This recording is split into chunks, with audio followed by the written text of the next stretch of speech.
Ya, dokter, selain itu kelompok tenaga kesehatan ini adalah kelompok yang diutamakan saat ini untuk menerima vaksin karena merupakan garda terdepan dalam pencegahan masuknya virus corona.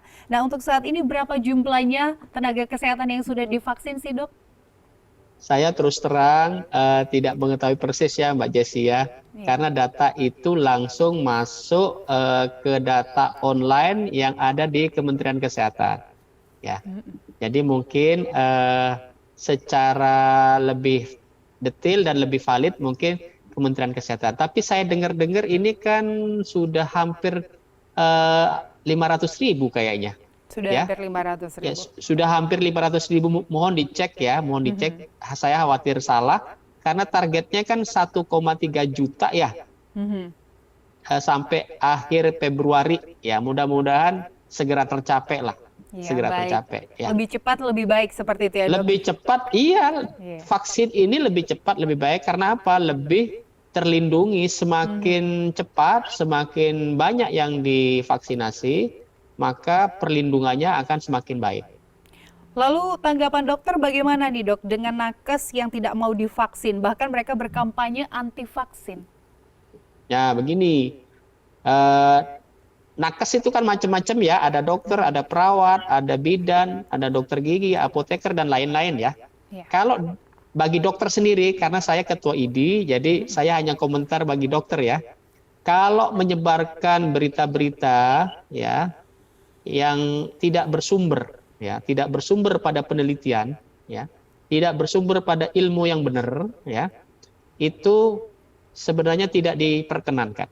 Mhm. Ya, jadi hanya pendapat-pendapat pribadi, opini-opini pribadi itu tidak dibenarkan. Mhm. Jadi dokter itu memiliki tanggung jawab secara etika dan tanggung jawab secara disiplin keilmuan kedokteran. Kalau dia menyampaikan sebuah pernyataan, ya, maka dia harus menyampaikan berdasarkan bukti ilmiah yang benar. Mhm. Harus berdasarkan hasil penelitian yang keterbuktian ilmiahnya atau evidence base-nya itu benar. Jadi dokter tidak boleh secara etika, dalam kode etik diatur, tidak boleh secara etika dia menyampaikan sesuatu yang tidak memiliki dasar keilmuan. Nah, Mhm. sehingga kalau ada dokter yang menyampaikan sesuatu itu tidak berdasarkan keilmuan, itu nanti oleh Majelis Kehormatan Etika Kedokteran akan dimintai klarifikasi, ya, akan dipanggil dimintai klarifikasi karena dokter tidak boleh, ya, secara etik dokter tidak boleh menyampaikan sesuatu tanpa dasar keilmuan. Itu tanggung jawab etika dan tanggung jawab disiplin profesional seorang dokter. Ya, baik. Semoga nakes-nakes yang lainnya bisa mendengar ya, dokter. Jadi kalau berkampanye atau mengeluarkan statement pun harusnya memiliki bukti yang pasti. Ya, Ya. betul. Jadi Mbak Jessi, ini perlu kita tekankan untuk masyarakat juga ya. Mhm. Siapapun yang menyampaikan, ya, kalau itu hanya pendapat pribadi, opini pribadi, ya, yang menyampaikan dokter, bahkan profesor pun ya Mhm. menyampaikan, profesor bintang 4 pun yang menyampaikan. Kalau itu hanya pendapat pribadi, opini pribadi, itu tidak bernilai keilmuan. Ya, saya sendiri sebagai ketua ID menyampaikan pendapat pribadi dan opini pribadi juga tidak bernilai keilmuan. Jadi yang bernilai keilmuan itu kalau yang disampaikan itu ada dasar keilmuannya, Mhm. ada dasar penelitiannya yang evidence based, yang terbukti secara ilmiah baik. Baik, ya. Dokter, saat ini sudah ada pemberlakuan sanksi denda 5 juta rupiah bagi yang menolak vaksin. Dokter sendiri bagaimana pendapatnya tentang denda Ya, tersebut? Apakah cukup baik atau ya. sebaliknya? Saya secara hukum saya nggak komentar ya. Itu kan nanti barangkali aparat penegak hukum yang Mhm. melakukan hal tersebut. Tetapi kalau kami di Ikatan Dokter Indonesia itu pakai pendekatan persuasi, Mbak Jessi. Mhm. Jadi kami jelaskan ke masyarakat, ke dokter, ke nakes secara keilmuannya, Mbak Jessi. Mhm. Nah, kami bahkan membentuk tim advokasi vaksinasi.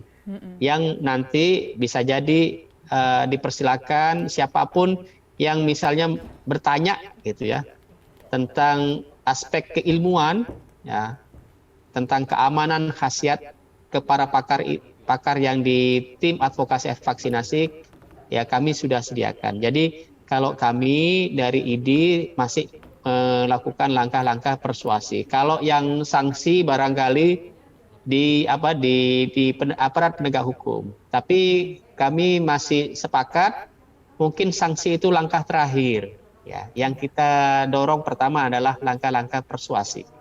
Ya, baik. Semoga saja semua masyarakat di Indonesia lebih cepat sadar bahwa vaksinasi ini penting. Karena tidak hanya untuk satu kelompok, tapi ini mempengaruhi semua orang yang ada ya, dokter ya? Iya, betul Mbak Jessi. Ini pentingnya kan untuk kita sendiri, ya. Bukan untuk tenaga kesehatan, bukan untuk pemerintah, bukan saya pikir ya. Tapi ini untuk kita sendiri pribadi supaya tidak gampang kena infeksi. Dan untuk orang-orang di sekitar kita yang kita cintai. Untuk anak kita, untuk orang tua kita, untuk pasangan hidup kita, untuk teman-teman mitra kita yang ada di dekat kita. Kalau sama-sama vaksinasi ya, maka kita saling melindungi. Kita terlindungi dan kita melindungi orang-orang di sekitar kita. Baik. Dokter, ada yang menyebutkan obat antibiotik azitromisin dan levofloxacin yang sering diberikan pada penderita COVID yang positif bisa mengakibatkan gangguan irama jantung dan mengakibatkan kematian mendadak. Ini penjelasannya bagaimana, dokter? Apakah ini betul ataukah hanya ini opini yang tidak ada uji klinisnya? Ini bagaimana, dok? Saya sebenarnya bukan ahli klinis di bidang itu ya. Jadi makanya saya tidak akan memberikan pendapat dan opini karena saya bukan ahlinya. Tapi saya kira nanti masyarakat kalau mendapatkan informasi itu, silakan masyarakat bertanya langsung ke dokter ahli jantung. Ya, dokter ahli jantung itu akan menjawab detail apakah betul ya masalah itu terjadi. Jadi saya sendiri pun tidak boleh beropini, Mbak Jessi. Tidak boleh. Saya bukan ahli di situ. Jadi silakan masyarakat itu tanyakan ke dokter ahli jantung karena berkaitan dengan masalah gangguan di irama jantung. Ya, jadi mohon itu tidak disimpulkan dulu ya, tidak disimpulkan.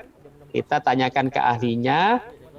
Kalau melihat fakta di lapangan ya banyak masyarakat yang dengan diberikan obat-obatan itu banyak yang bisa terselamatkan. Asal ini Mbak Jessi, datang ke dokter atau datang ke rumah sakit itu tidak dalam kondisi terlambat. Jadi dari data nih masyarakat harus tahu kalau masih gejala ringan cepat datang dilayani ya itu biasanya sembuh hampir 100%. Yang banyak meninggal itu komorbid iya. Tetapi banyak juga yang karena dia datang sudah pada kondisi buruk ya, sudah sakit berat, itu datang itu terlambat. Bahkan meskipun ada komorbid, kalau dari awal ya itu masih gejalanya ringan sekali cepat ditangani, itu banyak yang bisa disembuhkan dengan baik. Jadi masyarakat sekalian jangan anggap enteng kalau ada terasa kecurigaan sakit COVID, cepat diperiksa dan cepat ditangani. Insya Allah itu tingkat kesembuhannya tinggi.